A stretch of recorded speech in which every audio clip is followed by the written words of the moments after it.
You were listening to a Nerd Room podcast, a member of the Star Wars Commonwealth Podcast Network.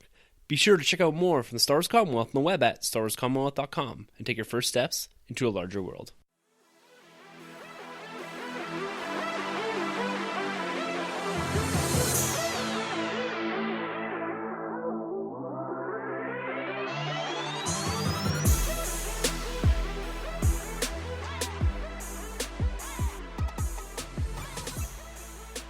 Hey everyone, and welcome to the Nerd Room. We talk all things Star Wars, Marvel, and DC. This is episode number 146, where we're discussing the Aquaman first reactions and also the updated MCU timeline.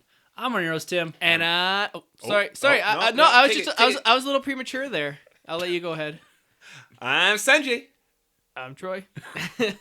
And the boys are back together for another week discussing Nerd. It's been relatively slow, but we got a few articles we want to hit up here because Aquaman, it's coming down. It's almost a month away. Yeah. Actually, it's less than a month away, December 21st. And the world premiere was last night, being Monday night. We got our first reactions, and tickets have gone on sale. Except for Canada. Really? Not yet. No. It's not debuting here. No, we're going to get into discussing that in a few minutes here because the reactions themselves are pretty positive. Overall, I think this film looks like it's going to have that positive word of mouth and maybe breathe a little life back into the DC extended universe. And we're also going to discuss this new updated MCU timeline. Now, Marvel Studios has released an updated timeline with finite dates beside films. This comes out of the new Marvel The First 10 Years source book. So we're going to walk through a bit of that, see what's changed from when they originally did this with the first Avengers film, and then work backwards and talk a little bit about some of the missteps and loose threads that we see in the MCU and whether or not this new timeline actually ties some of that up or makes it a little more confusing. So it's gonna be a lot of fun, guys. But like we always do here in the Nerd Room, we got to talk about our week in nerd. At the top here, it was Black Friday. It was Thanksgiving down in the States. So all of our U.S. listeners, happy belated Thanksgiving. Hopefully this was a good kickoff for you guys because I know one dude in the room here had one hell of a Black Friday. And that even fell to both Sunjay and I. We benefited from this. But I'm going to throw it to my dude first, Troy. Yeah, man. You were clearing out comic shops. You were hitting up BB Games. You were doing everything. All over the place, man. It is great. It's a great weekend for Black Friday, for sure. I picked up a lot on the trades, man. I'm like on a big X-Men high right now. I picked up all of Colin Bunn's X-Men Blue from Volume 1 to Volume 6. That run just ended at 36, so... Wow. Yeah, no, it's really good. X-Men Gold, I got that too going on. Extraordinary X-Men I picked up. Finished the Jonathan Hickman run all the way up till the Future Foundation. Nice. Which changes, right? Just a bunch of comic books, man. I picked up some figures going on too. It's just been a hell of a run. I got a Christmas Switch, Nintendo Switch. I picked one of those things up because they had that cool sale going on. But that's for Christmas time, so you know. And then I had a blast, man, and I'll let you guys finish up and explain your guys' Black Friday. Well, before I go, I just want to say thank you very much because Troy the boy hooked us up. Lunch. Yeah, man. Like, comes in here today, you know, and I'm just like, oh, hey, how's it going? And Troy's like, I got something for you. And like the Santa Claus that he is, he pulls out of his big red sack a Black Manta for me. And I gotta say, this figure is absolutely stunning. It's the comic accurate one. This is like the New 52 relaunch one. Yes, right? sir. Yeah. Troy, I'm stunned. Thank you very much. Yeah, no worries, man. That's your dude. I know you're a big DC Aquaman guy, and I mean, that's his arch nemesis right there, Black Manta. And... I got you an Ant-Man. It's just life size, so here you go.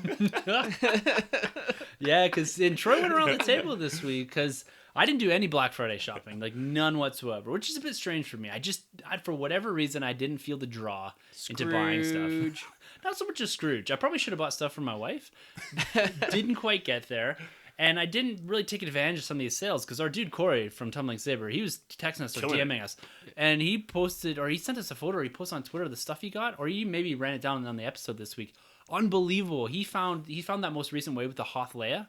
Oh no way! Yeah, nice, yeah. So nice. he got into that with the Dengar as well. Yeah. He went crazy. But I just didn't take advantage. But lo and behold, Troy posted on Twitter some of your big finds, some of the trades and all that. And he posted that Ray's speeder. And I texted him. I was like, dude, where'd you find that? He said, Don't worry about it. And so I'm thinking, okay, well, I don't know what that exactly means, but sure, I won't worry about it. I'm panicking over here, but that's fine. He shows up today and drops a Ray speeder. Jackie, this is the 6-inch scale Ray speeder. Drops it into my lap, and the best part about it is it comes from one of the best dudes in podcasting. Yeah, and also he nailed it for the less than $35 price tag. Nice. The golden nerd room rule when it comes to things like this is less than $35, and we talked about this months and months when these first dropped. They were $99. What Canadian at EB Games when they first dropped? Yeah, huge. And so I got to give a huge thank you to my dude Troy for hooking me up with the Ray speeder. Now we got to hunt down this Luke speeder. Is the next one we got to get. Yeah, we got to find that. That's a good mold for sure. Just buy a Luke and then just change that one, and then you got the same. Man, I wish I had I don't have a speeder handy here. Different speeder. Same concept, same idea. Yeah. Different speeder. But it was exciting to see everything that was like everyone was getting, and like Troy, you fulfilled it. You did everything. You got it there. It's a good weekend, man. There's a local comic book shop that's closing that you texted us. I'm cleaning this place out. Yeah. Did it have anything left or? Tons of stuff. Well, you know what happened too, because we were going back and forth on Twitter with Carlos. Shout out to Carlos DM. Yeah. And he's telling me about this great run. We were talking about comic book runs. He's telling me about Superman, Man of Steel. Maybe you're familiar with that run. Oh yeah. He's telling me to pick it up. So I was trying to find that run, but I could only see the volumes 4, 5, 6. I couldn't find number 1. I think he mentioned it's kind of a hard one to get into. Not get into, but to find. Right, so that's kind of the next thing I'm looking for like DC, because I'm always trying to pick up different books. I even tried Green Lantern for I know. I appreciate it. That's pretty wild. I might have to head over there. That's Phoenix Comics in Inglewood for those in Calgary. That is shutting down. And it looks like they've had some crazy deals. So hopefully you can scoot in there, pick up some trades, maybe some lingering action figures, whatever. So that's at the top of my list to do this Friday or Saturday. Yeah, awesome. And Black Friday. What would it be Black Friday without some movies? Yeah, movies, big movie debuts, and including big trailer debuts. Before we even get into Creed 2 or Wreck-It Ralph, and even the Venom box office that continues to pile through here, let's talk about this Lion King trailer. Yes. Yeah. Now, our man Jon Favreau, who's directing The Mandalorian, he's had a big hand in the MCU, and he's also had a big hand with Disney developing these live-action films adapting the old Disney cartoons. So Jungle Book was his first foray into this, and now he's doing Lion King. They dropped the first trailer on this. I know this is outside of the Nerd Room framework, but we're trying to link it up with Jon Favreau here. But we also have to talk about it because it looks absolutely incredible. We had a screaming match over Twitter DM about how good this looks. Yeah. Troy's not a big one for swearing, but he's swearing in the DM about how good this looks. I don't think I've ever heard you swear. Yeah, a couple of times when I watched the Lion King trailer. I did. Yeah. But like the first reactions on that.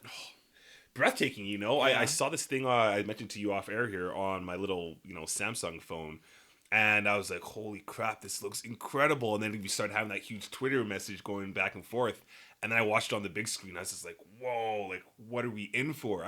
I'm completely blown away. I don't know how anybody could like poo-poo on this thing. No. It's incredible looking. Way to not swear. Yeah. Captain America. Yeah.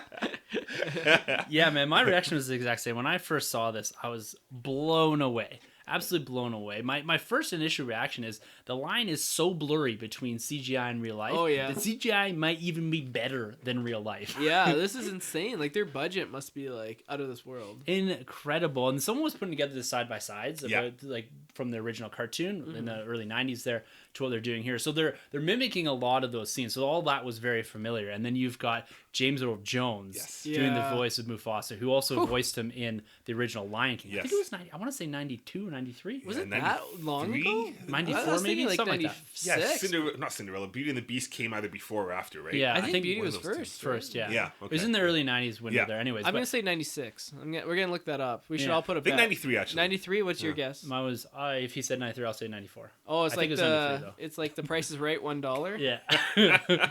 But it's unreal. Yeah. And I'm really looking forward to, I guess, with Mufasa there, we all know where that's going. And we've all seen The Lion King. And reliving that 20 some odd years later is going to be crazy. Who was 94? I was. Yeah. You won? Yeah, by default. Man, there you go. Okay. So I got a question, because I can't remember the Jon Favreau Jungle Book too much.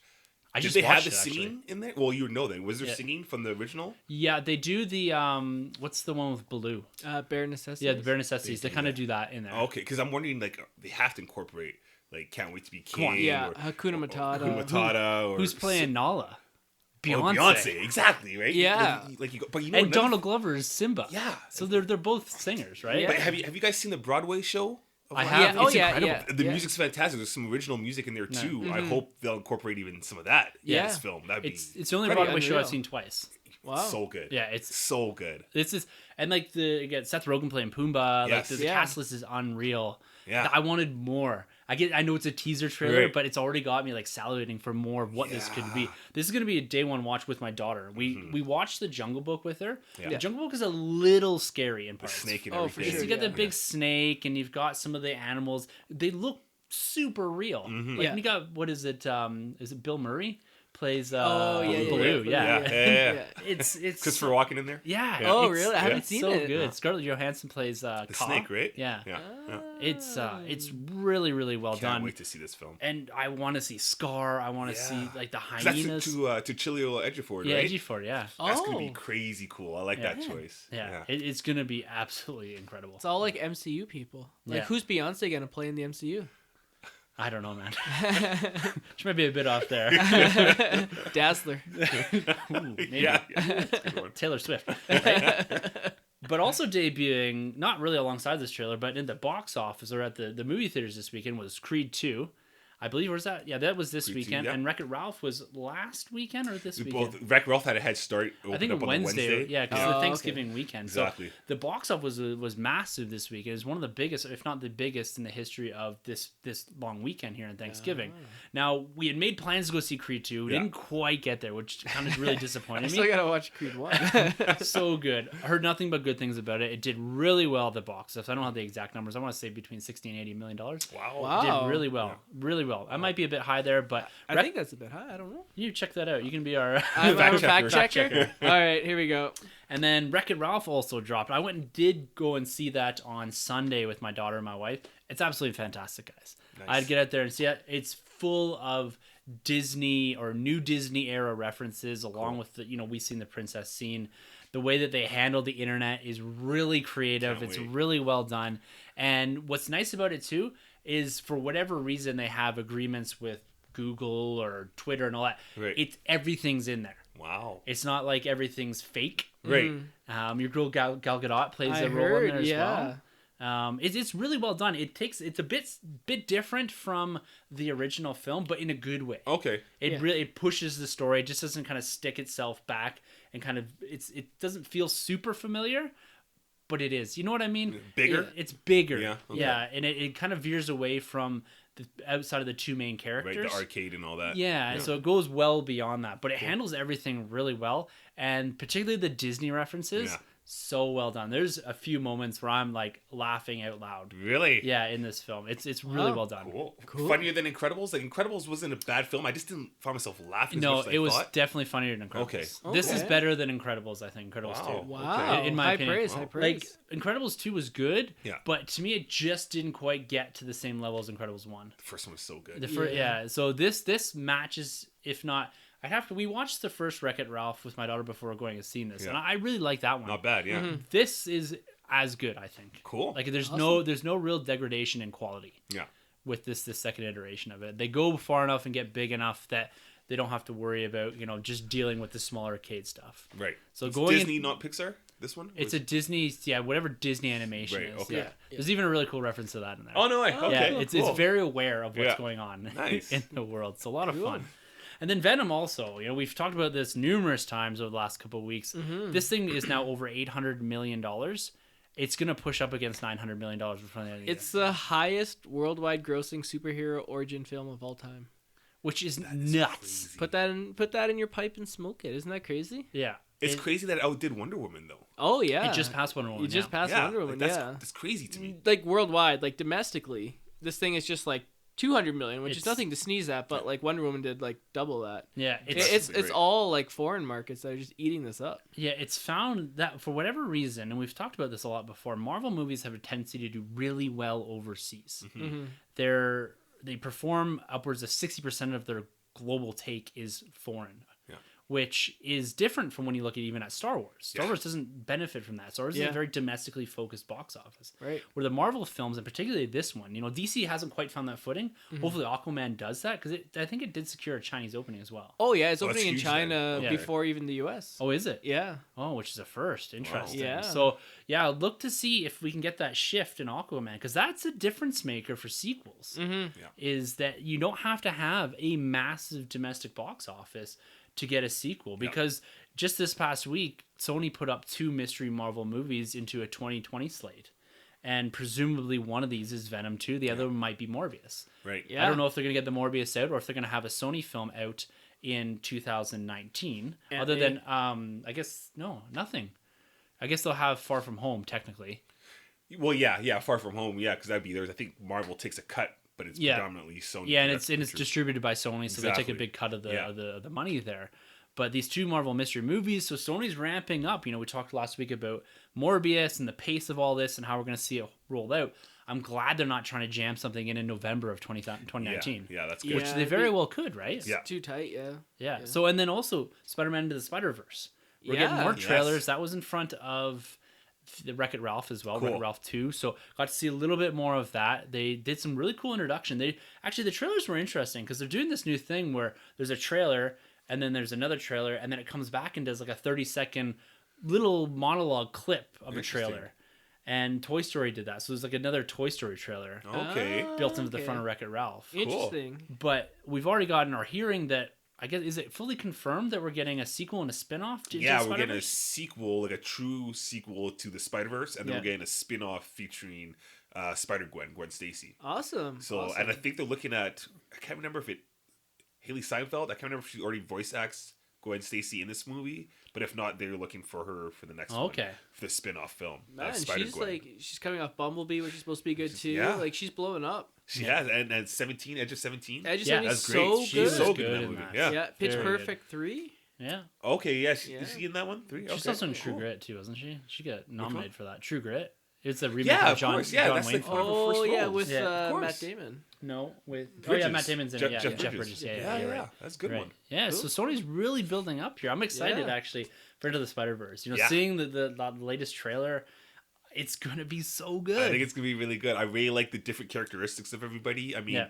because they're all like Spider-Men and Spider-Women, but they're Yeah. all so different from each other Yeah. too. So It's like the first time you're getting the multiverse on film. yeah. that's a good point. Yeah. Shoot. Yeah, the latest trailer gives you a little insights that, like, I know a bit more. I'm not going to say I know a bit more because I watched that one in the theater about Right. how they're unfolding it all. And it looks like Spider-Ham is going to be the comic relief of For it all. sure. Of course. For sure. My daughter can't wait. All she talks about is Spider-Pig. I'm like, it's Spider-Ham. Yeah. She's like, I want Spider-Pig. I'm like, all right. The Simpsons did it first. Remember the Yeah. Simpsons movie? Well, Spider-Ham goes way back to the 60s. Like, Really? oh, yeah, way, way back. Like, before all these other Spider-Men we've gotten. Yeah. Yeah. Oh, cool. Kind of like Batmite. You know, Oh, yeah, and all that yeah. kind of And like stuff. Bat Cow, too. Yeah. Yeah. Yeah. Speaking of movies, I got tickets to Bumblebee on December 8th. Oh, nice. So yeah, checking that out. I'm happy because I was debating. I was like, I really want to see this, but it comes out the same day as Aquaman. Right. Now I don't have to worry about that. Yeah, That's I think good. isn't Carlos DM going to that as well?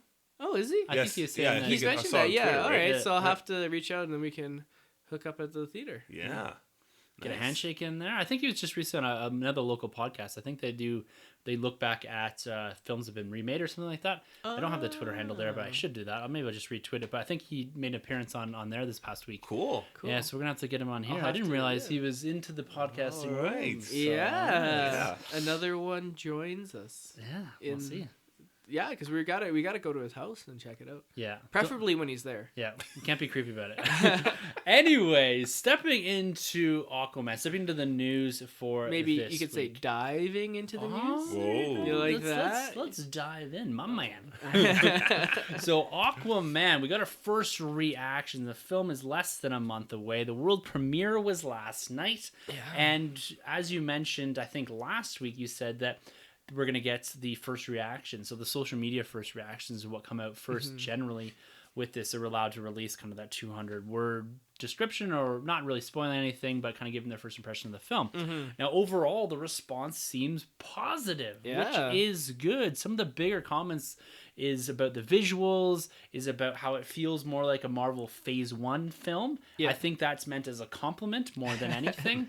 That this, like, that it's, I've heard a lot too that it's wild, crazy ass bonkers. Yeah. Yeah. Like, and they just go for it. A lot of credits given to James Wan by people reviewing this, as well as Jason Momoa for embracing that character. So Awesome. all very positive things, and things that if you go back a couple of episodes we were talking about, like James Wan and I always forget his name. Jason Momoa. Jason Momoa, Always yeah. forget it. They're the ones that need to drive this, and they're the ones that need to be in that driver's seat. And it seems like from these first reactions that it's very positive. Now, what did you guys takes on these first reactions? More so the Marvel Phase 1 and the wild ass crazy bonkers film that it is.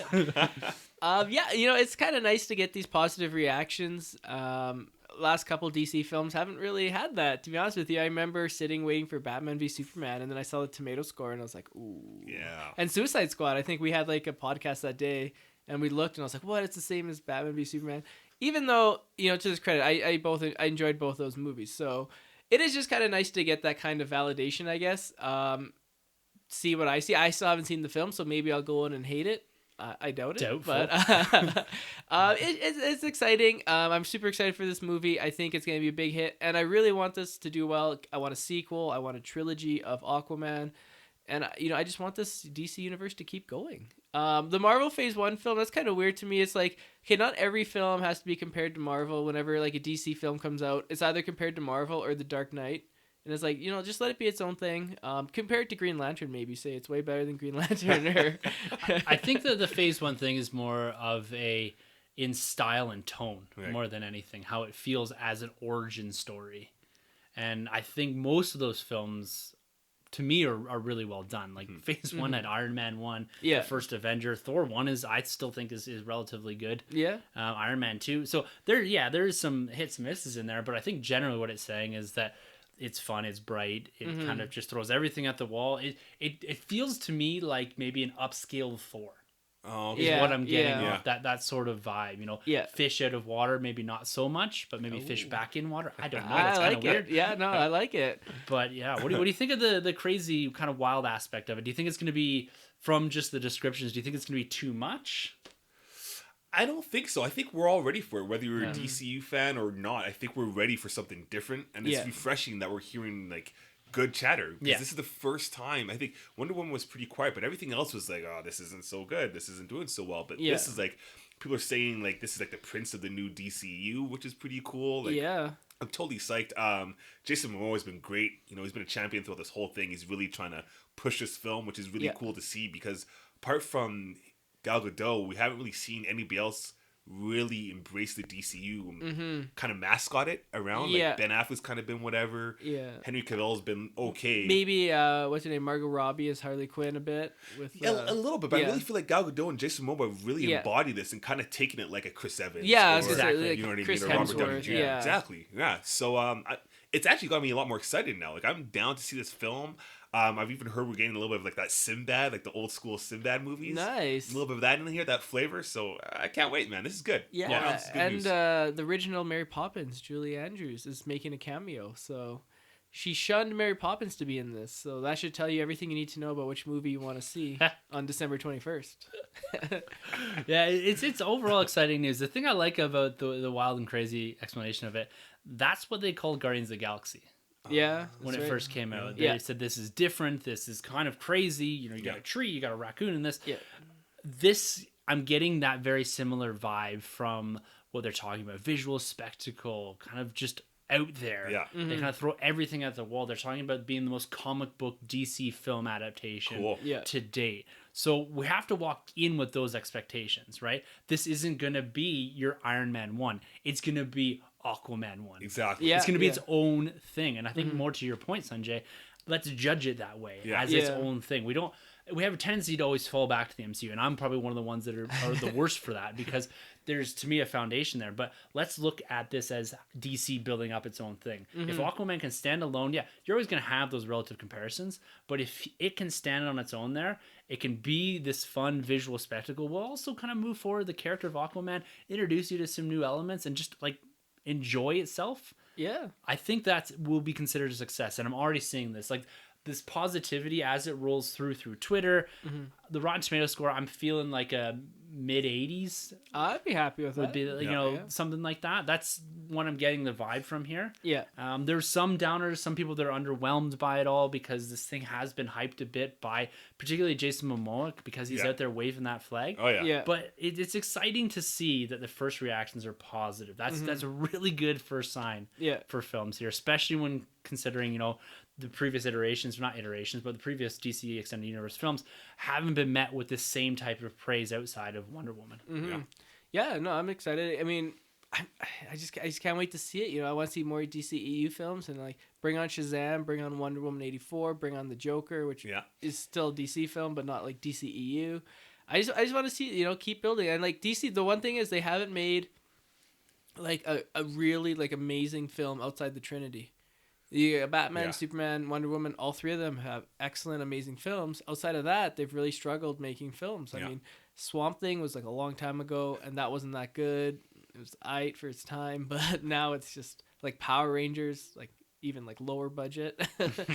Green Lantern, Suicide Squad, say what you will about it. To me, it's just average. It's not amazing. It's not the worst movie, but like that's kind of it. Like they don't really have... Well, Watchmen, but that's like... I guess like Watchmen V for Vendetta, but that's not like really like DC core characters. It's more like Vertigo. Like I'm thinking like the Constantine, which was just okay. Oh they changed so much of that guy too. Well, what a turnaround though, right? Because if you go back this time last year, roughly maybe a bit before, is Justice League. And like everybody was kind of going in like heads down. But here it's like a total positive spin, and it's crazy because like you look at the Marvel films, these movies are coming out every 3, 4, 5 months or so. Whereas we haven't had a DC film since Justice League, like for a whole year. Over a year. Over a year, which is kind of cool because I guess like if you didn't like Justice League, you kind of forgotten about that film, and you can now have like a fresh restart and get back into this universe. Whereas before I would have been like, I don't know, if you don't have a film coming up until, you know, at least another 3-4 months after Justice League, kind of worried about it, but I don't know. Things seem to be working out. That's a good point because I think this was originally supposed to come out in October. Yeah, I think so. And it's a good thing it moved because then it would have been up against Venom. Yeah, I think it sat there until they said Star Wars wasn't coming out in December. And then they're like, hey, we'll take that. Thank you very much, Star Wars, because you're scared of Jason Momoa. That's fine. I am too. Did you guys see him when he came to the Calgary Comic Expo? Yeah, he's a big dude. Yeah, he's super nice, super friendly. Cool. I should have got something signed, maybe. Mighty intimidating, though. No, I think if DC can string together a good few films, and like when you rattle them off there, I get the wheels spin in my head here. You get Aquaman, Shazam, Wonder Woman 84, and the Joker over the next year or so. Yeah. Those are 4 films that I'm actually really excited about. Shazam's still top of my list. Yeah. Because I think it's going to be something special. But if they can pull those together, okay, we can really start to forget about some of the missteps. And that's okay. Missteps are fine. You go back in phase 1, missteps. You know, you see them all over the place. But if DC can find their footing here and get into, quote unquote, their phase 2 films or late phase 2 films, we could start to see this Winter Soldier effect, right? Yes. Where point forward from Winter Soldier, there's not a bad MCU film. No. And the way they're lining things up here, we're looking more in that direction than we are the other way. Yeah, and like a lot of people always say like, oh, like compared to Marvel, it's not doing so well. But I was like, yo, Marvel's the king. Like they're like killing it. Everything, they've been in the game for 10 years, you know, and they've made like $20 billion or something crazy like that. But like, okay, take them out of the equation. Name another successful cinematic universe. There isn't one. There isn't one. It's Star really Wars? like, Star Wars but would you kind of thing? Kind of, but like it's not in the same vein that the comic book ones are. Yeah, it would be like kind of like if they did Luke first and then a Chewie film and then they gave you like episode 4. Yeah.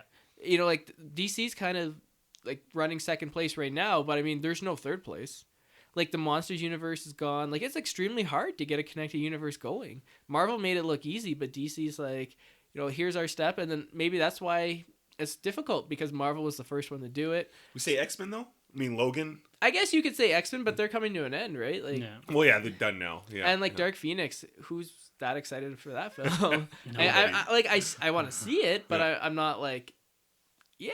Yeah. But look at the pacing here, though. Mm-hmm. You know, you just mentioned it, Troy. We haven't had a DC film for a year. Yeah. Right? And then we're not going to get, I think when's Shazam? It's April. So it's 4 months. And then they pushed out Wonder Woman to 2020. Yeah. Yeah, and then you got Joker. October. Yeah. So if you look at how they're now pacing themselves. They're not rushing things. Like they didn't rush Aquaman to be 6 months after Justice League. Exactly. Yeah. Right? They took their time with these things. Yeah. And I think it's going to benefit that breather that they took after Justice League. Because Batman v Superman kind of tumbled out. Yeah. Then Justice League stumbled out behind it. Yeah. It did a little bit better. And then you had this kind of running start with Wonder Woman and all that. And now that they've slowed the pace, now it's to build that momentum. A lot of metaphors in there, Tim. But I think it's all positive stuff. You know, and continue to talk about the DC Extended Universe here. Justice League. Yes. Release the Snyder Cut. Right. Let's Snyder get this thing going. is fueling this, is he yeah. not? Yeah, he's stoking the fires. He's a smart man. He knows what he's doing. Yeah, he's been on social media. Social media, there's some weird social media that he's on. Vero. I think Vero. he's like one of the like founders of it. I joined it. It's something like the first 1 million people get it free, but then after that you got to pay for it. Yeah. So. Is it kind of like a weird Twitter? It's kind of like Twitter meets Instagram. Like Okay. it's pretty cool. I don't use it that often. I used it because I think that's where he released like the first Justice League trailer. And that's what he's releasing all these photos, right? Yeah. He's teasing what could have been in the Justice League. Oh man. Yeah. Now, one photo he did release was one of Darkseid. That's right. Yeah. That's right. Big baddie. A bell can't be unrung. Mm-hmm. So he is giving, or at least like I said, stoking the fires, adding a little gasoline here, and alluding to the fact that Justice League was meant to be a lot more than it was. Oh yeah. Oh yeah. So I mean, just look at that first trailer compared to the last trailer we got at Comic-Con. yeah, Totally different tone. yeah. No, what do you think though of Darkseid being in the Justice League? Could that have worked? You know, did Joss Whedon take him out? How did the story change, or how do you think that story could have adapted Darkseid into it to make it flow a little differently? Like, throw something out on the table for me here. All right. Well, I actually heard something that goes all the way back to Suicide Squad. Okay. And David Ayer was talking, saying that in Suicide Squad, the original plan was that Enchantress would be the one who brings Steppenwolf into Earth. Okay. And so the Suicide Squad stops Enchantress from doing that, so they think they saved the world, but it's only temporary. And then in Justice League, he comes into the Earth. So, like, Suicide Squad was supposed to, like, have parademons in it and was supposed to be connected to, like, the rest of the film. So, That makes sense. yeah, like, that would have been so cool. And check out some of the concept art. It is just fantastic. Like, it's so much cooler than, like, the final film we got, which, again, is just okay.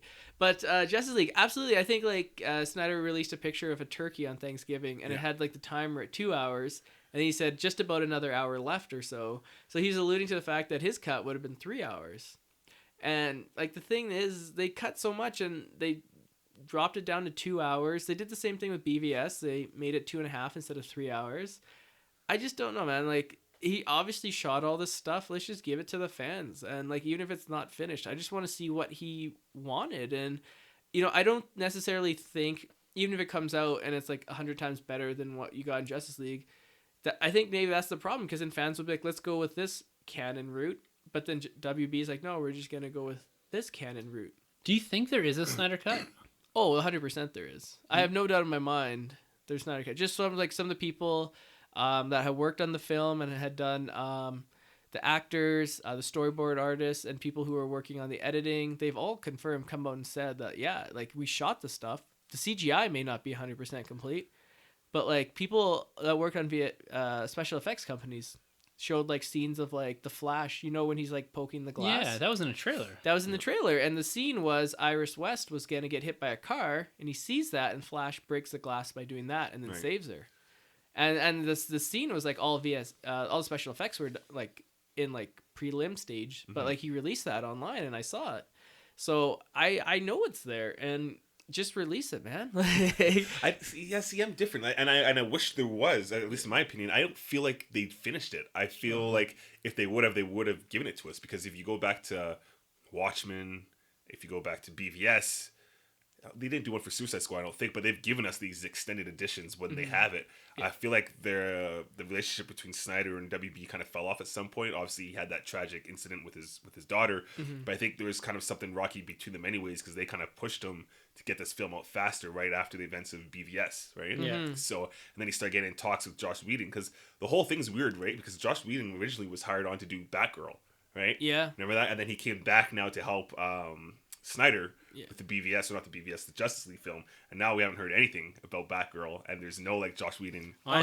He dropped out of Batgirl. Yeah, apparently. So, but anyways, I don't think there is, because if there was some of that stuff, we would have seen it. You mentioned that scene with Flash, which makes sense, and we also had like the cyborg things too. A cyborg thing, but there's also the Henry Cavill Cavill stuff they released too, when he does have like the black suit. Or there's little bits of stuff like that, but all in all, I don't think there's enough to give us a full Snyder cut. Because I really feel if there was, we would have gotten that now. But I feel like his take would have been so differently. They feel like it would have confused fans, because like I think he originally had like planned that Superman would stay bad. Yeah, I totally wish there was. Like, I think it'd be pretty cool for sure. I part of me agrees that there isn't a full Snyder cut out there. I don't think they chopped the film down from a completed 2.5 hour film or 3 hour film, but they didn't include some stuff that was shot. So I guess the Snyder cut would be a kind of a mishmash of unfinished things, maybe story threads that didn't get a full feature on the film, didn't really get ironed out the way that they could have. So a Snyder cut may be more confusing. You may get to a point where you can add in some deleted scenes, maybe give yourself an extra 20 minutes, 15 minutes or whatever. But I really don't see them releasing a 3 hour Justice League cut, because I don't think it exists. Yeah, and it'd be too expensive. Even if they were to take that footage and finish it up, it'd be so expensive. They'd also probably finish up like Henry Cavill's face too, right? Like, that's so much money on Blu-rays, right? Right, and I think like they shot it. I just don't think the special effects were there, and I don't think they're gonna like spend the money to save it. But I don't think fans even care. Like I had suggested, like, what if they did an animated one where like you just bring in Zack Snyder, come in and say, okay, this is what we could have done, and it would have been cheaper. Animated films cost what, $3 million? What could have been? Like it's gonna be like the like lost Ark of the Covenant or something. Like someone's gonna find it in the WB vault, or like there'll be a movie about it years from now of like people breaking in from WB to like watch this film. The death of Justice League. Yeah. Well, I guess one place the Darkseid could show up is, and this is another movie we kind of forgot about that's on the slate, is Ava DuVernay's New Gods. Girl got paid today. Yeah? Girl got paid. Yeah, she signed a $100 million deal with WB. Really? Yeah. Wow. To do multiple projects. So. Oh, multiple projects. Yeah. $100 million. $100 million. Because I was wondering, that's interesting, because I mean, she's coming from Disney with A Wrinkle in Time, which didn't perform that well. I'm surprised that WB was like, yeah, who cares? I think this is like TV shows for the streaming service as well, and movies as well. So probably they must see something. Role, yeah, writing, directing. Wow. But I mean, yeah, I'd like to be on her like Secret Santa. I hope she like pulled me this year, because you get something pretty sweet. Wow, that's huge. Yeah, good for her. Pretty wild. Well, it's interesting to see. We'll see where the release of Snyder Cut ends up at some point in time here. I don't think we're gonna get something, but maybe we'll get a re-release with some new updated deleted scenes. He's really kind of poking the bear here a little bit, so I mean, we'll see what happens. Here's the thing: some people online have been saying like, I support Snyder. I'm gonna boycott Aquaman because like WB did Snyder dirty, and I kind of see that. But here's the thing, okay? If Aquaman is a big hit, I'm talking like 800, 900 million. There is no way WB is gonna like cancel this universe. Snyder is a producer on Aquaman, and the only chance you can get Snyder to come back and make another DC movie is if everything else is a success. So, they like make a Cyborg movie. I think Snyder would be amazing to direct that. So you're saying if Aquaman's a big success, they will bring back Snyder to do some of their project? I don't think he'll do Justice League or like a really like big one, but I could totally see them saying, okay, Ray Fisher, who plays Cyborg, and him are like really good friends and close. They're going to try other projects. Aquaman's a success. Let's do Cyborg. Let's do Flash. Let's do, I don't know, let's do Cheetah. Let's do whatever. But you're saying Snyder will be involved? He's a producer right now, and I think maybe a producer in name only. Yeah, so I'm thinking kind of like Nolan was to. Yeah, I mean, EP. You see the in Wonder Woman, the Cruel and Unusual Punishment is like on the posters and everything, and he goes to the premieres and stuff. So he definitely has some say, because he cast Jason Momoa, he cast Amber Heard. Yeah, and so I could see I don't have any inside knowledge, obviously, but I could see Snyder coming back to do a Cyborg film. If any film on the slate, he would be perfect for that. Was it the same baseball? 3 strikes, you're out? I don't think so. I don't think so. Because, I mean, and I love Man of Steel, but after the success of Man of Steel, BVS, Justice League, I feel like they were very much done. I feel like they were done with Snyder after BVS. But they had so much already done with Justice League that they had to push it out and kind of pass it on to Joss Whedon. I think they panicked, and I think they changed Suicide Squad based on the reaction from Batman v Superman, and yeah, Suicide Squad was a hit. There's no denying it was a financial hit. Yeah. Well, I think for me, Snyder needs to separate himself from DC. Because he's always going to be that guy that did Batman vs Superman and Justice League, which I have my issues with and all that. And I know Snyder, he's done some other things that are quite good, but he needs to go out and do something different. Yeah. And then if he ends up back in the universe someday, fine. But he needs to disassociate himself from all of this. He needs to stop posting this stuff. Like, I think it's great for the fans and all that, but go do something different. And then, like, show a different side of yourself, a different type of film, a different type of directing or visualization, whatever. He's great at that. But it's time for him to take a step back, figure out what he wants to do as far as filmmaking, next steps. If he's going to continue filmmaking, I don't even know if he's going to do that. Well, he did a little film a little while back with Smartphone, I believe. Oh, yeah, it's like a 5-minute short. Yeah, it's like a little thing. Yeah. Like, that's his most recent thing. Oh, I think he's remaking The Fountainhead. Or not The Fountainhead. Maybe The Fountainhead. It's like a book. I don't know. It's one of them books. It's one of them books. I can't remember the name, but it looks kind of interesting. I'm there for whatever Snyder does. Like, if Snyder wants to make a movie adaptation of the phone book, I'm there. Sanjay, the staunch supporter. I love your passion, man. A1 auto body. A2 auto body. Like, oh, it's so good. Oh, did you see? There's no color. Anyways, gentlemen, I think what we're going to do right now, we're going to put a pin in that Justice League talk. We're going to take a little bit of a break, and you're going to hear from our dude, Mark Godsiff, again. He is promoting his Patreon here a little bit, promoting his new Movie Club podcast. So make sure to listen to this. They will be dropping, I believe, a Terminator 1 and 2. I believe they just recorded that for November. It was a time travel theme. Wow. So have a listen to Mark here, and you'll be able to kind of catch on to where you can find his new podcast, what's going on there. And then we will be back with actually a different type of question from Grabs this week. So stay tuned. We will be right back. Hey Nerd Room listeners, I'm Mark. Tim, Troy and Sunjay have offered me 1 minute of their show to tell you about my show, Mark Godsiff's Movie Club. This is a podcast that grew out of my Patreon campaign, where the community would nominate and vote for a movie to watch together each month, and then we'd gather together for a roundtable podcast and break down what we loved and maybe what we didn't love about films like Batman vs Superman, Dawn of Justice, The Matrix and The Shining and so on. If you would like to be a part of that, then search for Mark Godsiff's Movie Club in iTunes, on Spotify, wherever you get your podcasts. You'll find us there. Or become an active member of the Patreon community. Join the conversation. Join the Movie Club at patreon.com/Mark Godsiff. We'd love to have you as a part of our clan. Anyway, back to the guys. Thanks, Tim, Troy, and Sunjay. Have a good show. All right, guys, welcome back to the show. Thank you, Mark, for giving us a little bit of insight into what you're doing. Now, we're going to jump into Grab's question from this week, and this takes a little bit of a different form that it has in the past, in the sense that Grabs did propose to the Star Wars Commonwealth a different style of question for each podcast to answer. So if you listen to the other Star Wars podcasts from the Commonwealth, Tumbling Saber has done it, Talk Star Wars has done it, picked it up. I think San Diego Sabers picked it up as well. We're doing a Star Wars Commonwealth Knight question. So if you're Knight of the Commonwealth, you're someone that has a real positive contribution to some or one or all of the shows in the Star Wars Commonwealth. And what Grabs has constructed here is he's asked each Knight to submit a monthly question, and each podcast will take a shot at answering this throughout the month.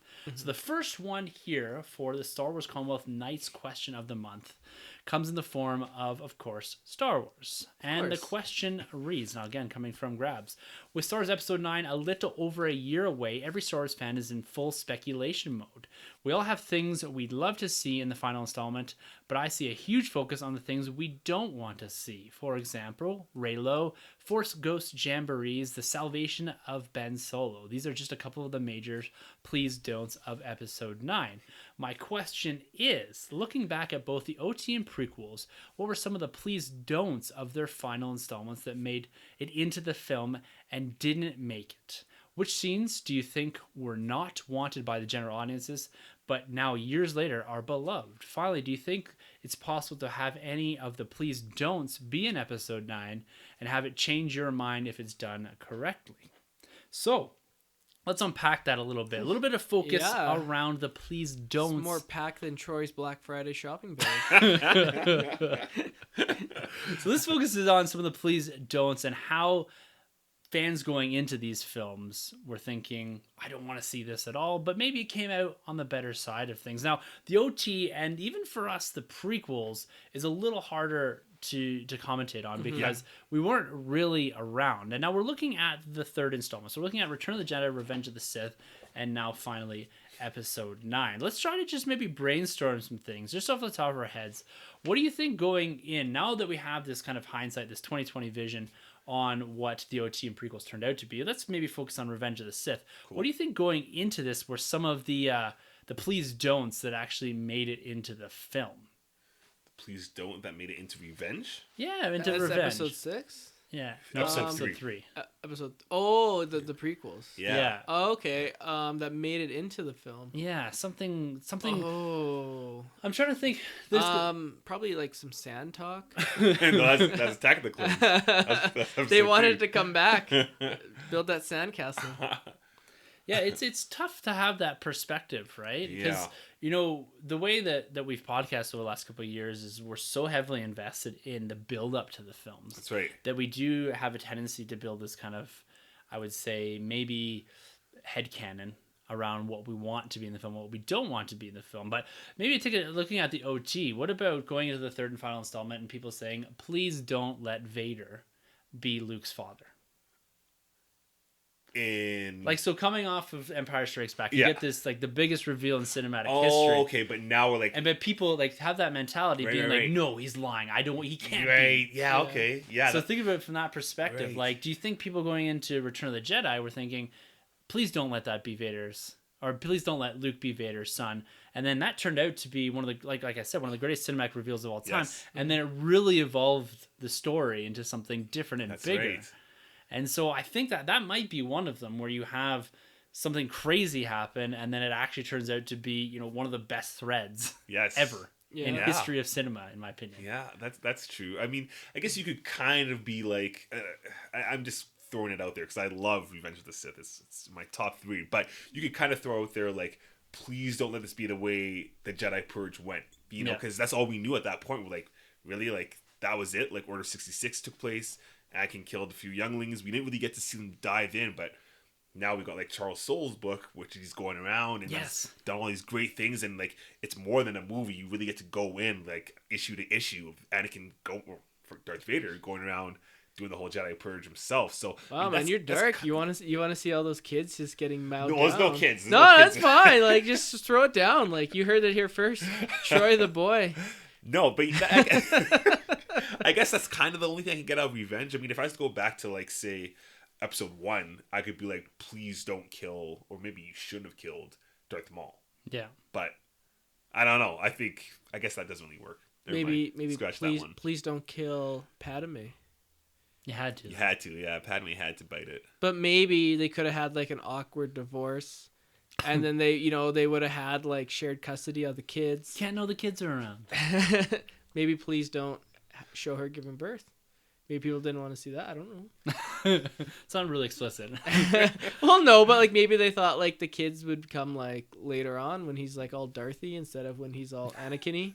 Darthy and Anakin. I'm gonna throw one more out for the prequel sort of Revenge. Cool. And I'm trying to think back to my state there is maybe please don't let Vader show up in the last 2 seconds of the film. Oh, okay. You know what I mean? Like, I know it's Anakin's story, but maybe, I don't know. Maybe in hindsight, maybe I wanted Vader earlier on in the film, or I wanted the twist or the turn earlier on, because a lot of that happens towards the back end of the film. And I think Revenge of the Sith is really well constructed. Right. I'm not trying to tear it down or anything like that, but I'm trying to put myself in that mind frame was that we know Vader's coming. Yeah. We want more of him sooner. Well, that's the thing with that one, because the way it was marketed back then, too, was like, I thought we were going to get like a lot more Vader. You know, like, Vader was on everything back then. Like the final scene, him on that thing, right? Rising up. Yeah, exactly. I mean, the thing is with the prequels, and I love them, but you could have always been like, Anakin's age and Attack of the Clones should have kind of been where it started. You know, so like you should have never really seen Anakin as a kid. You should have seen him maybe as a teen. That's where it should have started. And then Episode 2, he should have been like the Jedi Knight. And then Episode 3, he really should have been like pretty much Vader at that point. I guess you could. As a kid too, I also would have said the podcast, or not the podcast, the pod race. The pod race. I was like, I don't really want to see like these space like races, and then like later on, I'm like, no, I love them. I think they turned out pretty cool, and that's kind of something I wish we would kind of pick back up on. Yeah. Some kind of new continuity We because they got haven't touched about that. The llama races on Canto Bight. Oh, There's kind of the same thing, right? Let's not never go ending down story. that path. Now it's worth it.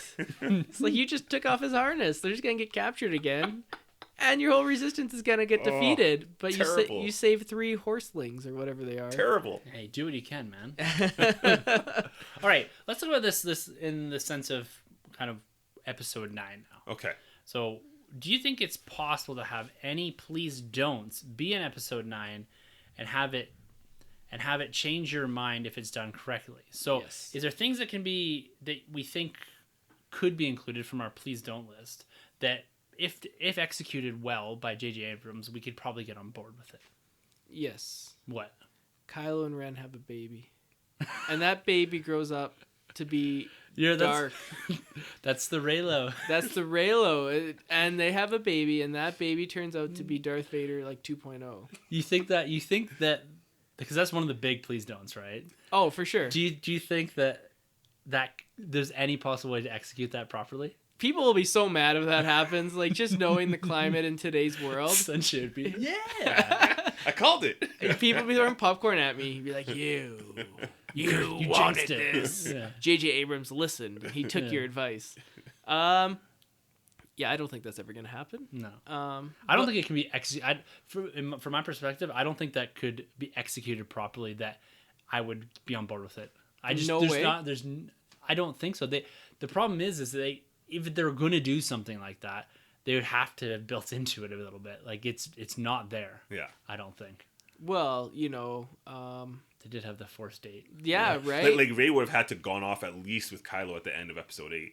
At least. Not even like interested him, just like she joined him. And Or then he could, saved him or something. exactly. Then you could time gap and it's like they've become an item. How since. about any other person dying? Like, not just Reylo, but like maybe like a Finn. Yeah, they So, better like, not. Please don't. Because Please like don't they kill Finn. Please don't kill because they Finn. teased it on episode 8. That's close. My heart was racing. I thought he Yeah. was gone. I thought he was gone. My heart was like, Yeah. yeah, it's nuts. And then he was So saved. can they execute? So let's say one of Sanjay's please don't hear is don't kill Finn. yeah. Yeah. Do you think that they could kill him, and if it's executed well, you'd be on board with it? Yeah, because he had a baby with Rey. That child grows up to become a Jedi. Yeah. That'd be sick. Yo, man, it's just like star babies. Just they all have babies, and then that's gonna be the next episode. Oh, 10. okay, I see Oh, what you're okay. saying. Yeah. Yeah. I was like, is that a cartoon? It's like the Muppets babies, but Star Wars. Yeah, what do you got? I don't know. Like a couple of things I was thinking was one of the things for me is please don't waste Finn. Yes. Yes. I don't want them to do that. And I don't really know where I'm going this as far as this question, but I want to throw that out there because I want to make sure that Finn gets a proper arc because I don't think there's a way to do this film correctly in the absence of Finn. Yeah. I don't know. Another one for me is, I don't want to see Rey turn to the dark side. Oh, okay. See, I think that would work. But this one throwing it out there because if it's done properly, and you don't, I don't know where you get your main antagonist from. Like, I don't want a swap. No, they should switch. Yeah, No, Kylo Ren I don't. was good. Because I don't think I agree with Grabs here. I don't think there is a redemptive arc for. I don't even say Ben Solo for Kylo Ren or anything like that. Right? I don't think you can build that into the story anymore. I know Vader was redeemed, but was he? We all from love him the now. content that we've gotten from every author, from Rogue One, from the Charles Soule book, from Revenge of the Sith. Yeah. Like, is this human redeemable? Well, you know what? You bring up a good point. So if you're going back to please don't redeem Vader, they do.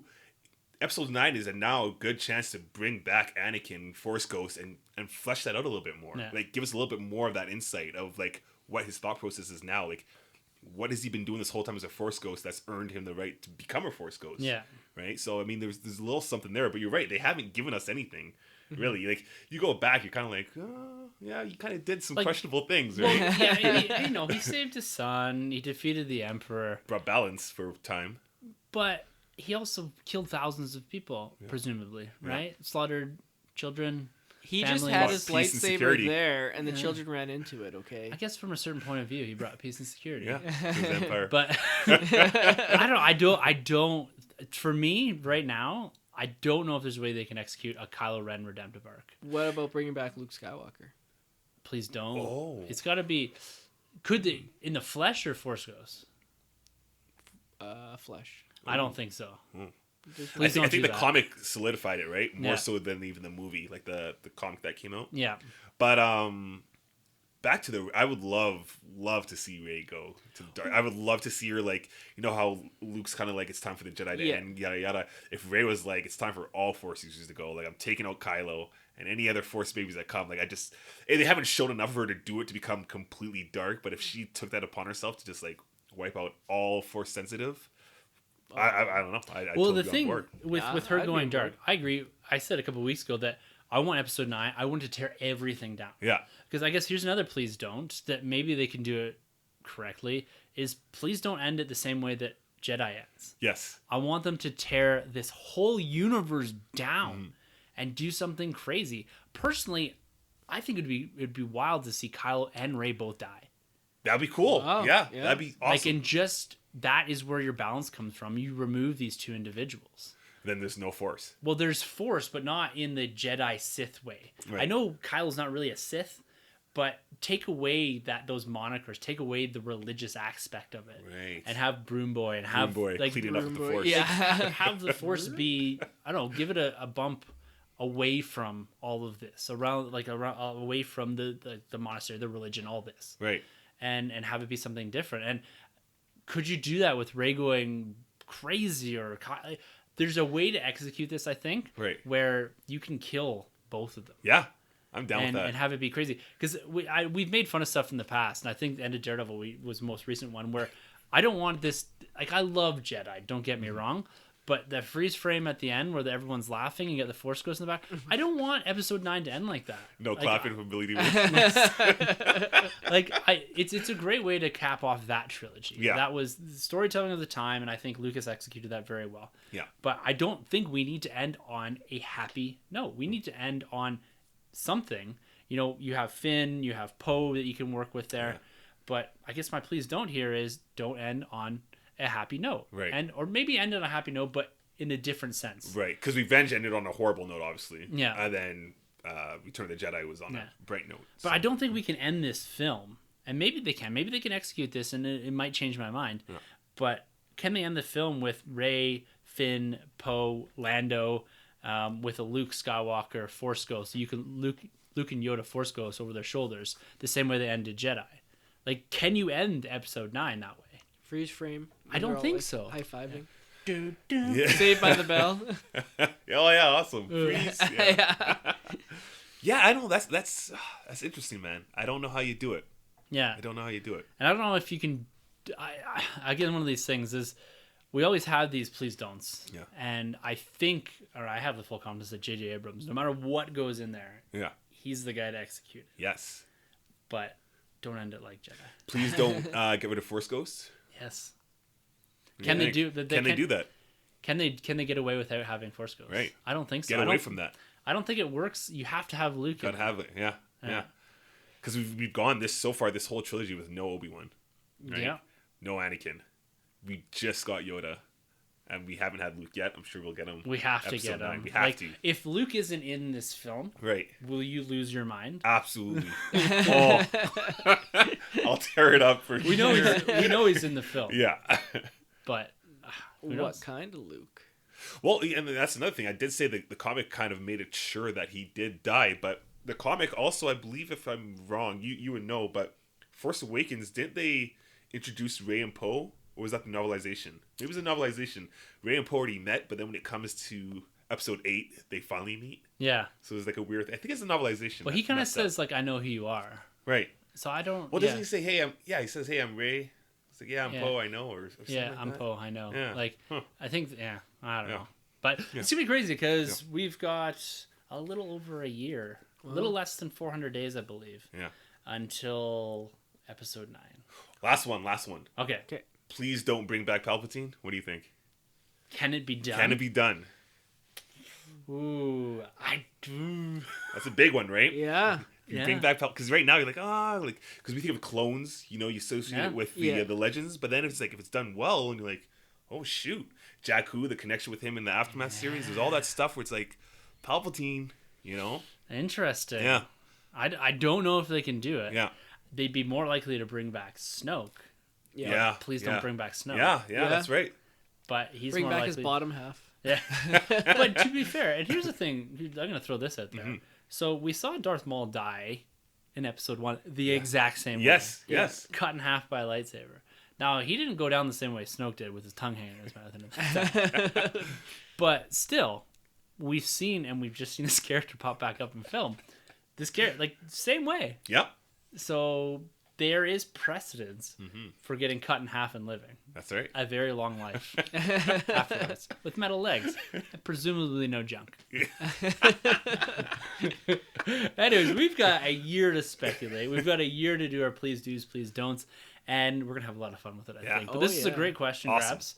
And I'm really liking this new thing that we're doing with Knights submitting a question of the month. So hopefully, I think Matthew Salvador is up next month. Nice. Ooh. If not, we're now You committing know, it's a him and putting Batman the v pressure. Superman question. It better be. It has to Yeah. be. But it's got, I don't know, we'll see. I don't know if it's got to be more Stars related because, the whole Commonwealth thing. But most people commentate on Marvel and DC as well. He'll probably say, like, how would you make The Force Awakens better so it would be like Batman v Superman?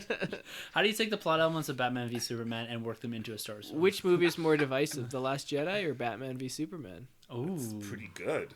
Yeah. Yeah. Ooh, Sanjay, question of the month. Yeah, that's Right. Mr. Knight Sanjay here. You are officially an Avenger. That's one of my favorite parts of Infinity Oh War. yeah, Oh, yeah, yeah, yeah. yeah. With Spidey. Yeah, when he Yeah. does the Great. thing on it with the hand. the Yeah. sword. Very Love good. it. Good. That's good. Yeah. Well, right. what about his other part? What are the other films in history where they had please don'ts? What do you mean? Did We the- did that. No, but not just Star Wars. Yeah, that was Star Wars. I thought, it's all Star Wars, really, was it? Oh, Yeah, was it? Galaxy I thought there Prequels. was one that said like outside of Star Wars. Maybe I just misread. No.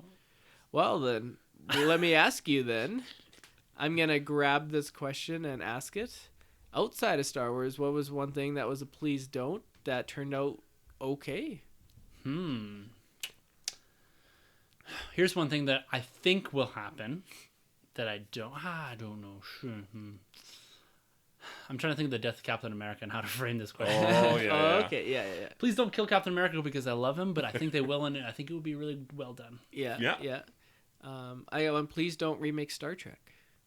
There They you re- did. Really did. That's right. Like they're saying, like back in Oh, history, okay, people that's were a good saying one. when it came out, they're like, "Oh, they're Yeah. remaking Star Trek. This is gonna be garbage." And I'm like, "Oh, this is really good." Oh, good one. Please don't cast Heath Ledger as Joker.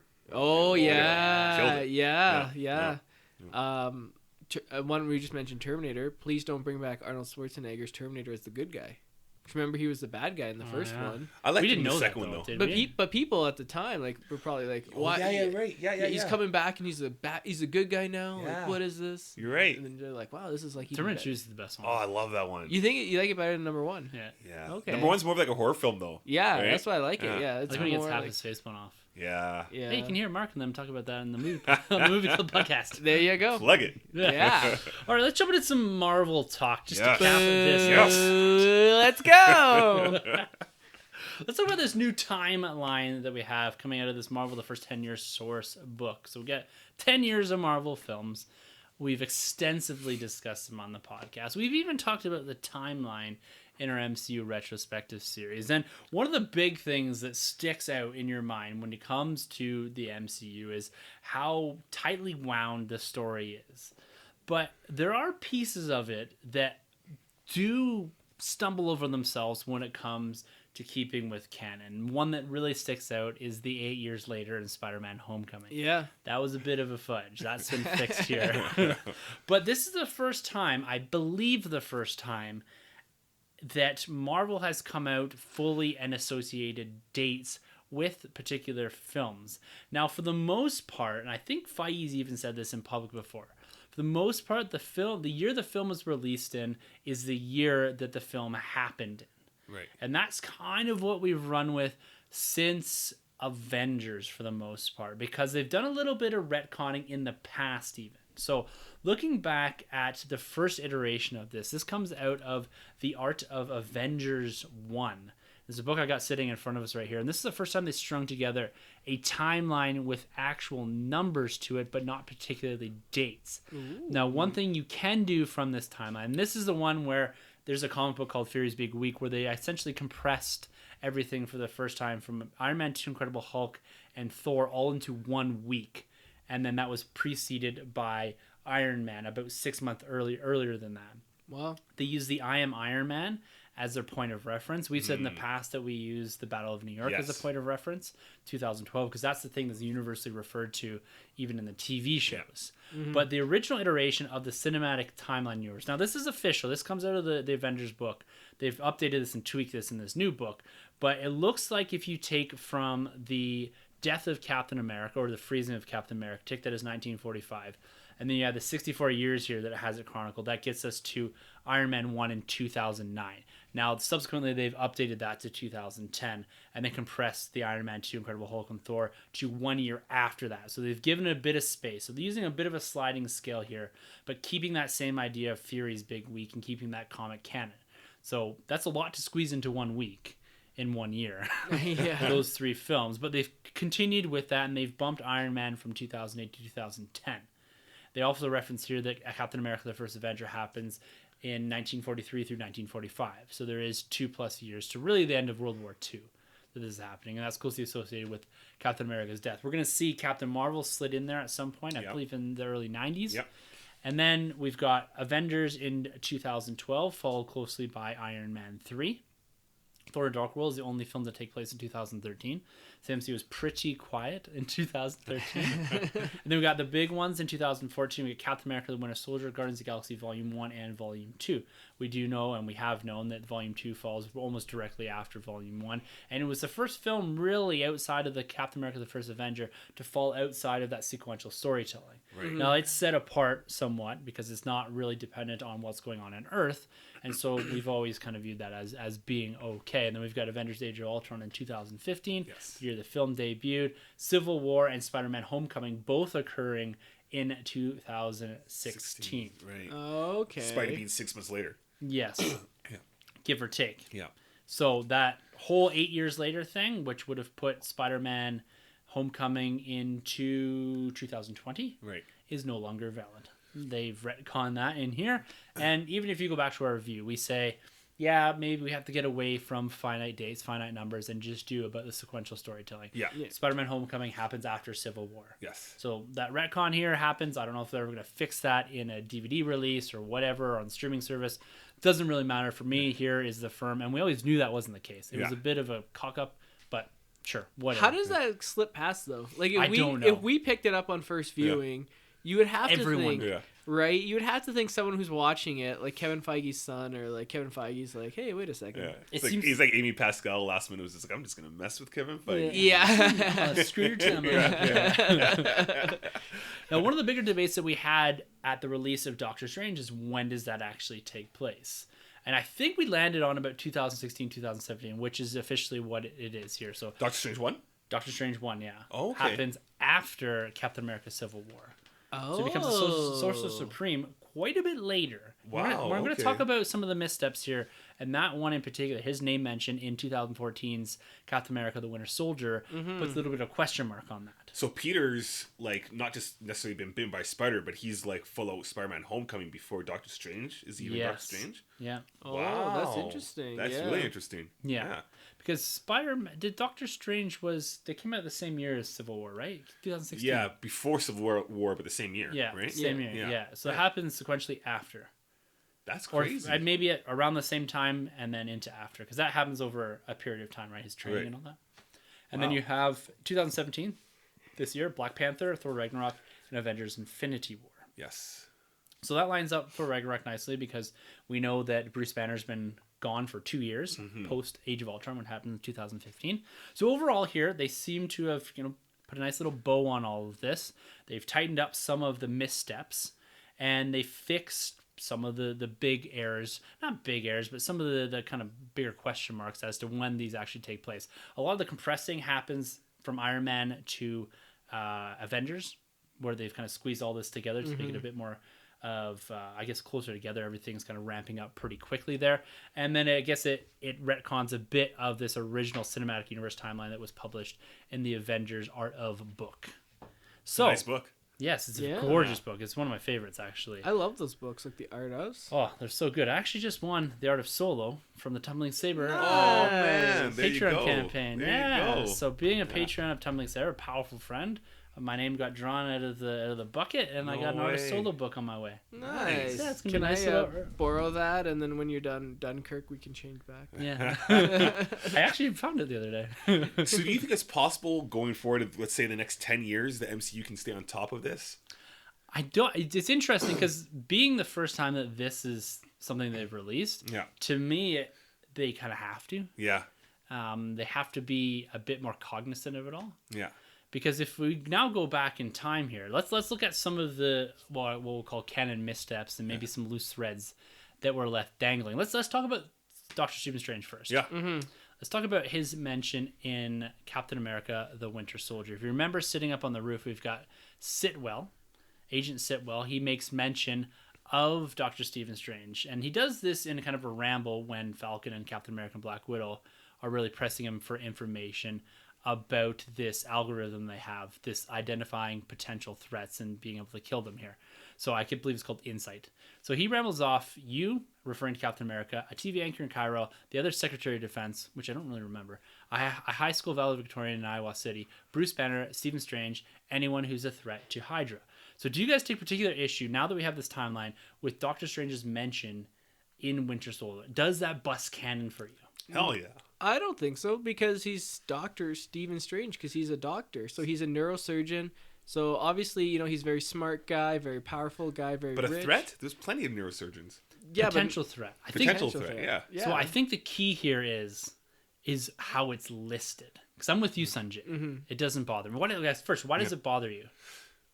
Because they're gonna have to they're retconning it now, Yeah. right? It doesn't make any sense because initially when you heard that, you're thinking Doctor Stephen Strange has experienced the accident and he's now becoming Doctor Strange. Right. Whereas now knowing that Doctor Strange isn't Doctor Strange till Homecoming / Civil War, Couple the years Doctor later. Strange he's talking about there's plenty of those doctors. But doesn't it make more sense? Because then where is he during Civil War? If he had his powers, he could have been used. Iron Man could have been like, hey, this guy's powerful. He's better than Spider-Man. But by seeing Infinity War, Doctor Strange would wouldn't even want to work with Tony Stark, right? Like those guys butt heads. He'd be like, no, Yeah. I want nothing to do with your guys' little war. I'm here protecting the outer. What was it? What was he protecting again? The Eye of Agamotto. yeah, but the realm or whatever it is, right? I'm The drawing a complete astral plane and all that kind of Oh, stuff. yeah, Yeah, there we yeah, go. yeah. You know what I mean? But I don't know. For me, I feel like that's kind of it's definitely a misstep in my Yeah. opinion. Yeah. Yeah. Twofold for me here. So I think it was definitely it was put it there on purpose by Yeah. Feige to seed the idea of Doctor Strange. And I think the initial intention probably was, he's Doctor Strange at this Right, point. yeah. Yeah. But in retrospect, when I read this, like when you say a TV anchor in Cairo, the other Secretary of Defense, a high school valedictorian in Iowa City, Bruce Banner, and then Stephen Strange. To me, if you contextualize that, it's just anyone that's a potential threat. And like you're saying, Sanjay, Dr. Stephen Strange, he's outspoken, he's a very intelligent guy. Yeah. He can be viewed as a potential threat the same way that a valedictorian in Iowa City can. Yeah. Is that it can be anyone. It doesn't necessarily have to be someone that is superpowered. It's just someone that is identified as having maybe, because they're essentially trying to eliminate anyone that would rebel up against Hydra, that wouldn't just fold to whatever they're saying. You think Doctor Strange? Sorry, do you think Doctor Strange during that point, though, when we're first introduced to him in his film, is the kind of person that would even? That would. You Yeah. know No, what I because mean? he's kind of a jerk, right? Yeah. He's a dick. Yeah, But. No, he's outspoken though. I get what you're saying with that. Yeah. for sure. I had something, but now it doesn't Oh, make sorry. sense. No, it doesn't make sense. So. I can retcon this thing in my head to Right. just make perfect sense that he is just Dr. Stephen Strange, a potential threat. Yeah. But I think the initial intention wasn't that. Yeah. No. So it kind of, to me, the can retcon roll with works, Yeah. but it also was never meant to be that way. Yeah. Yeah. I get it. What about a loose thread here? Dr. Samuel Stern, the leader from Incredible Yes. Hulk. Do you Yeah. consider Incredible Hulk? Well, it's in here, but is it full canon? Do you believe that there's a leader somewhere out there? Oh yeah. Yeah. Yeah. Because I think they even mentioned that Abomination is still like kicking around. Yeah, he's Yeah. in a jail in Alaska. Right? Like Yeah. he would have been cool to like pop out in Infinity War to see him just go crazy killing those. What are those? The Outriders. Outriders. Yeah. Well, because you read all the like most of those one shots, at least the prelude Yeah. books, and did they talk about the leader? Or was it Abomination they talked about in one of those books? So Abomination is the reference to him being in a jail in Alaska Uh-huh. is in Agents of Shield. Oh, okay. And then the Dr. Samuel Stern stuff is picked up in Fury's Big Week. So it's the prelude comic to Avengers, Right. which shows him in Shield custody. Right. Yeah, With the he's- big head and with the everything. big head. Oh yeah, he's going green. on. Yeah, I don't know if he's full green, but he's definitely got a big head. No mustache. Not quite yet. Yeah, not there. But Okay. it is a loose thread that probably will never get picked up. Same way Abomination probably will never get picked up. Yeah. Are we ever gonna get another solo Hulk film? No, No. Never. no, never gonna happen. I don't think. To me, Hulk works, and they've kind of also done a Hulk story that would have been better solo. Yeah. Planet Hulk. Yeah. Yeah. Oh. Yeah. But yeah, I don't think we're gonna get that solo Hulk film, because even looking back at Incredible Hulk, this is another kind of loose thread and something that they've retroactively fixed because it didn't make any sense with the current canon. Is you remember at the end of Incredible Hulk when Tony Stark opens the door and approaches General Ross? Yes. And he says, "We are putting together a team," Mm-hmm. and the reference there. And I explained it, I think, in our Avengers 1 review. So if you want to go back and hear the full explanation for that. But the initial intent there was, I think that Hulk was supposed to be the main villain of Avengers. Right. Yeah. And Tony's come in to the same way that he was the original threat in Avengers 1, the comic book. Yes. Yes. With Loki. Yeah, controlling Loki's him. controlling him, right? Yeah. And Tony Stark appears to have gone in there and said, "We're putting together a team," referencing the Avengers because of Nick Fury from the previous, but to help General Ross. Yeah. It's later retconned in a one-shot called The Consultant, and that consultant is referred to in Iron Man 2, that they essentially sent Tony there to piss off General Ross because General Ross wanted the Abomination on the original Avengers squad. Right. Okay. Right. Yeah. Like that. So there's a little bit of a retcon there. So that, without that, doesn't make any sense. Mm-hmm. Yeah. But they've gone in and fixed this. So this is the thing I like talking about, is that the MCU is not a perfect slate. Yeah. You know, they've had their missteps, but they've taken the opportunities to go and fix this in the same way that they're doing with this timeline, right? They're taking and fixing certain aspects of the timeline to make it feel a bit more holistic, I think. Now, let's talk about the Mandarin, another loose thread. Woo! Best villain. Didn't they release an action figure of him recently? They did. Yeah. Part of a Oh. $100 set. Did you guys get Yeah. it? Nope. No, won't touch that. Oh, well, I gotta take back your Christmas presents then. Hey, if you got it, I'll take it. They're just 3 mandarins in a row. Yeah. No, they did a one shot called All Hail the King, Mm-hmm. where they have Ben Kingsley reprising the role of Trevor, and they kind of fix the Mandarin by saying that essentially that Trevor stole the moniker, and the real Mandarin has come back in a jail. They're doing an interview to kill Trevor and take back the name. Right. Yeah. Justin Hammer's there too, right? Justin Hammer is Oh, there too, okay. yeah, Yeah. which is pretty cool. Yeah. But what do you think about the whole Mandarin idea and the fact that they've essentially walked that back within canon? I'm glad they did it. I just hope we see it Yeah. now. I really wish Marvel would go back to doing those one shots. I think those were pretty nice what they used to do there, especially Yeah. because it feels more. First of all, it's easier for the audience to watch if you're not invested in Shield or Netflix or even like the Prelude comics. It's a lot easier to watch it on your Blu-ray. Or even at the end of like an after credit scene or something. So I really do hope we get the Mandarin. The thing is, I don't know where you would place him. Yeah. Because we're kind of done with the Iron Man films. But I mean, they brought in Red Skull perfectly. Yeah. Right? Yeah. He was awesome. So I mean, there is some kind of way you could bring in. Was it the 7 rings he has? The 10 rings. Yeah. Yeah. The 10 rings, to me, that fits a little bit more in Doctor Strange's world now. Yeah. Yeah. Bit more That would be mysticism. cool. Yeah. Yeah.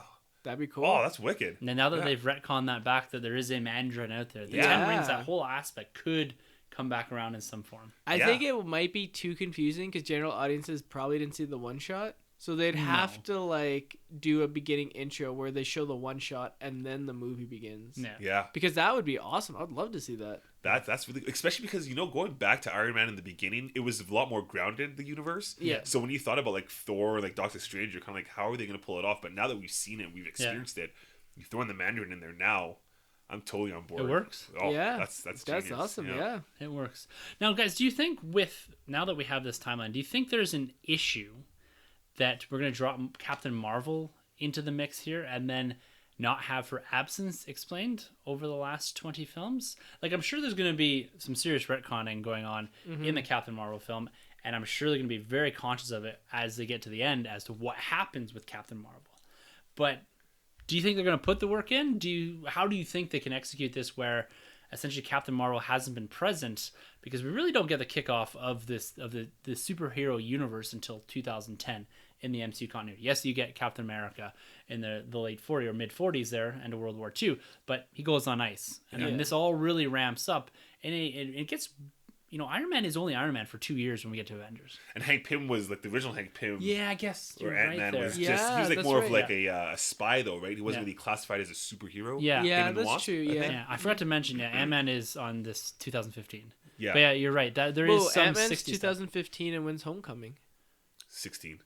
Because in Oh, Ant-Man, don't they yeah. say like we have someone that can stick on walls? But that still makes sense because remember Peter's still low key. yeah. He's not in like the yeah. Stark suit. He's Yeah. like the low key Yeah, guy. yeah. So it still works. Yeah. Not Okay, Loki. Loki. Yeah. But Captain Marvel, do you think that's going to be an issue? Yeah, so what happens is at the end of the first one, Captain Marvel, she goes on ice, and then the ice dethaws at a rate because of global warming that now she can like go and save us in 2018. There you go. That's how they're gonna do it. Well, I like that theory still. I'm still holding on to that Doctor Strange theory. Is that what it is? Where he warns. He warns Fury? Nick Fury. Yeah. I love that. Just Yeah, we run spoke with about that. fan theories 2-3 months ago, maybe even longer. Yeah. And I think it was that Doctor Strange had gone back in time Yes. to warn Nick Fury Yes. that all this was happening. I can't remember exactly what it was. Yeah, but And you'll know and use that pager. Yeah, and use this pager when people start melting or Yeah. fading away. Yeah. Yeah. And that's how he kind of knows how to run for the pager. Yeah. And then I guess the big thing was that I remember you really liking is that he didn't tell him that he was going to die. Yes. Oh man. And that's why he Dope. gives mother. Yeah. Yeah. No, I think they can execute this really well. To me, Captain Marvel just shoots off into space. Yeah. Yeah. She's got to go off Earth. Like, she can't be on Earth. Yeah. No. And they can't depower her enough for that No. she's just gone. And No. all of a sudden, she's got her powers back. Yeah. That'd be brutal. She has to be like, straight Obi-Wan Kenobi, Yeah. Tatooine. Like, isn't she Doesn't leave. like one of the most powerful Avengers now? Yeah. If not Like in most. the movie world, that's what they're making her out to be. Yeah. Yeah. Not necessarily in the comics. The comics, No. she's decent, but I think Kevin Feige said she's meant to be the most powerful. Yeah. So she's like soups then, right?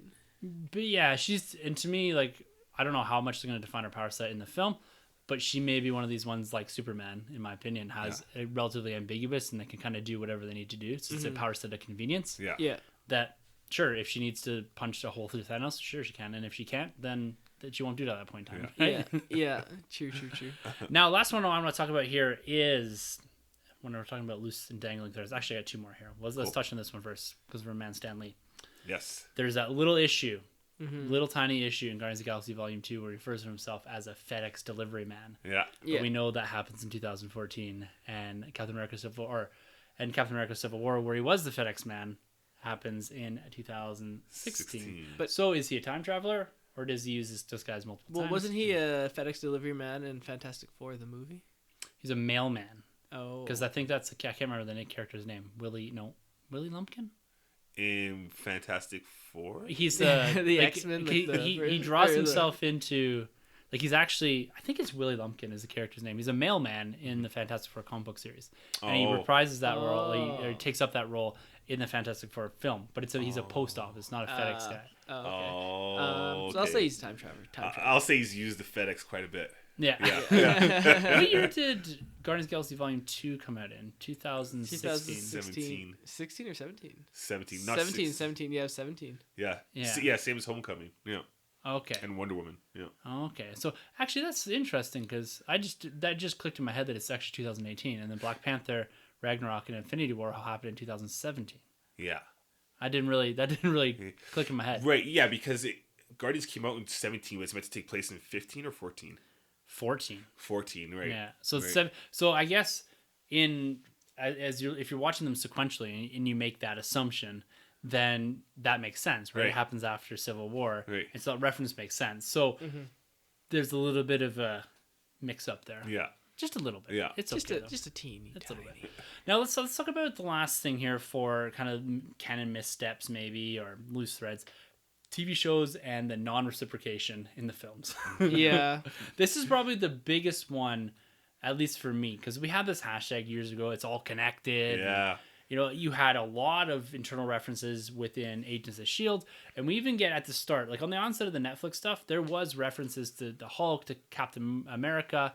I believe Hammer, yes, as well. The whole incident in New York, the Harlem stuff with Incredible Hulk, all that's referenced. And Daredevil. Well, did you see the Daredevil recent one, season 3? In the background, there's a poster of Parker versus Morales. Oh, really? Really? The boxer, yeah. So Parker, it's like 2 boxers. That's Parker versus awesome. Morales. Yeah, that's pretty cool. Wow. Behind Karen Page, there's a spot. Yeah, it's really cool. Yeah. Awesome. Who would you cheer for in that fight? Ooh, Parker. Yeah. All day. Wow, really? Yeah. Okay. Yeah. But there's that's all dwindled a little bit. I think Agents of S.H.I.E.L.D. still references things. Okay. But you don't get the same, not in the same fashion where we got Infinity War referenced. Agents of S.H.I.E.L.D. did reference Age of Ultron. There was a little tie in there where Coulson's actually the one that got the helicarrier Fury for the end of Age of Ultron. Oh, cool. That happened in the because that was a whole big thing with Coulson in Agents of S.H.I.E.L.D. But we didn't get the Infinity War references, at least yet. We don't really get much in the Netflix world at all with regards to references as to what's going on in the wider universe. So to me, that is, I think we started referring to these as MCU adjacent universes, no longer really part of canon, which kind of breaks my heart a little bit because I like this idea of this canon across multiple platforms. Yes. But how do you guys feel about the TV shows and them not really being included? Do you think it's right? Does it hurt you? Do you care? I've never watched the show, so I'll say good, because then there's less things I gotta catch up on. It works for me. I've always been a fan of like the DC model, like the CW, how they have the Arrowverse and they keep it away from the movies. But the thing is, because Daredevil hit on such a strong note and the way they connected it with the Battle of New York, it was like, this is money, stick to this, and then they kind of went away from it. So because they introduced it to us, I was really attached to it. Whereas if they just didn't do it in the first place, then it wouldn't bother me as much. Right. So I'm fine with it now, though. Anyways. Yeah, me too. I've grown to appreciate those Netflix series, particularly Daredevil and Punisher, for what they are, their own isolated things. That being said, I don't want them to do Daredevil on the screen though. Yeah. If they're going to do it, it has to be Charlie Cox. Yes. Like I want them to bring those characters in. Kingpin. So that limits a little bit what they can do, at least from my perspective, in the MCU. As we get further down the road, we're going to be turning to characters like Kingpin, like Daredevil, to fill in those gaps as your Black Panther series come to an end, as your Doctor Strange, you know what I mean? As these actors decide they want to move on and away from these roles, you're going to have other pillars inserted to this. Yes. And Luke Cage, like those are characters that you could realistically see inserted into the MCU once they start to kind of really bat away some of these major players that are taking up the space being left by Thor, Iron Man, and Captain America. Yeah. So it's gonna be interesting to see what they do, because maybe they shot themselves in the foot here by not building these closer to the films, or at least having the films give some kind of reciprocation and reference those. Oh, something's big's going down in Hell's Kitchen. We don't have time for that. Right. Yeah, because it's always been the Netflix, referencing the movies, not the movies referencing the TV shows. Yeah, right? and that's something different because in Star Wars, for instance, we had finally in Rogue One they referenced the TV show. Yeah. So that was one of the first times we saw that going the other way. Because usually the films are seen as the pinnacle, right? Right. This is where the canon is established, and then they kind of, as I don't want to call them little suckers or whatever, but like the symbiote relationship where these TV shows are spawned out of the events of the films. And for the first time we saw something included. So that was really cool. That's huge. Yeah. To see that. And I think we need a little bit more of that as they build up the continuity here in the MCU. But overall, guys, I think that about wraps it up for some of this MCU talk. I think it's cool talking through timelines and talking through canon because that's one of our favorite parts. Whether it's Star Wars, Marvel, or DC, it's that continuity. That's what comic books is. Yeah. And the fact that they've released something like this gives us something to talk about, and something maybe not good for Marvel is that now we have this established. Yes. Yeah. We have dates. They got to follow it. Yeah. Well, it's kind of like old Marvel. When you go back to the original comics, right? The problem with Marvel compared to DC is they were aging their characters. Peter went to high school and college, and Fantastic Four had families, and then they got to a point where it's like, wait, this isn't lining up. How old is Peter really? How old is Reed Richards? So then they kind of were just like, screw it. So I wonder if we'll ever get to that point where it's like 20 years down the road, they're just like, it is what it is. Just watch the movies. Yeah, like X-Men. Yeah. Yeah. Well, that's it. And like the comic books function how they work. It's a sliding scale, right? Yeah. Everything just moves together. Exactly. Yeah. And you still have Captain America in the 40s and that, but he actually woke up in whatever, the 90s. That's right. Yeah. And That's so right. it's just a sliding scale, you know. They periodically go back and revamp things. We saw in the Extremis arc in Iron Man that they changed his origin from Vietnam to Afghanistan War. Yeah. The more recent Middle East war. And so they're constantly doing that in the comic books. And you're right. And we've already seen this compression, right? Yeah. It's a sliding scale of events. We're trying to make these things kind of all work together. So let's really compress that Iron Man through Avengers timeline, that phase 1, into something that's a little bit more digestible in relation to Avengers and all that. Yeah. So we've already seen that sliding scale working, and I think we're going to continue to see that. I think these are going to be probably pretty well established because we got, you know, maybe in 20 years, maybe that all shifts again. I don't know. Yeah.